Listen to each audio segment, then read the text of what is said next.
But அப்புறம் அனிருத்தோட music பார்த்தீங்கன்னா படம் ஃபுல்லாக ஒரே இறைச்சல். டைட்டில் கார்டில் போட்ட கை வச்ச கீபோர்டில் கை வச்ச அனிருத் படம் முடிஞ்சு எண்டு கார்டு போகிற வரை கையை எடுக்கவே இல்லை, எல்லாத்தையும் வாச்சிருக்காப்புல. ஏன் அந்த பிஜிஎம் தான் அவருடைய இதுன்றதுனால நம்மளுடைய பங்களிப்பு அதிகமாக இருக்கணுன்றதுக்காக நான் இது யார் முதல்ல வெயிட்டை காட்டுறது, யாரை வந்து பெர்ஃபார்ம் பண்ணுறதுங்கிறதுக்காக வந்து படம் ஃபுல்லாக அதாவது எந்த இடத்துல சைலண்ட் விடணும், எந்தெந்த இடத்துல வந்து மியூசிக் போடணுங்கிறதே ஒரு அந்த பேசிக் நாலேஜே தெரியும். இளையராஜாட்ட பல பேர் சொல்லியிருப்பாங்க, இப்போ நிறையா இன்டர்வியூவில் கேட்டிருக்கோம், நிறைய பேர் சொன்னதை கேட்டிருக்கோம்.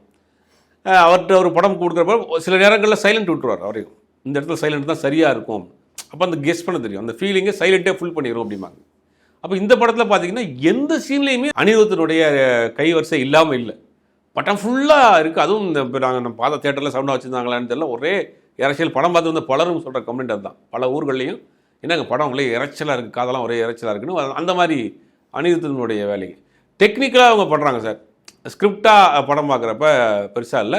ரஜினிகாந்தை பொறுத்த வரைக்கும் அவர் எப்பயும் போல் அந்த அவருடைய ஸ்டைலு, அவருடைய அந்த ஸ்பீடு, 75 வயசில் இருக்கக்கூடிய அவர் சுறுசுறுப்பு, அவருடைய வேலைகள்லாம் அவர் பெர்ஃபெக்டாக பண்ணியிருக்கிறாரு.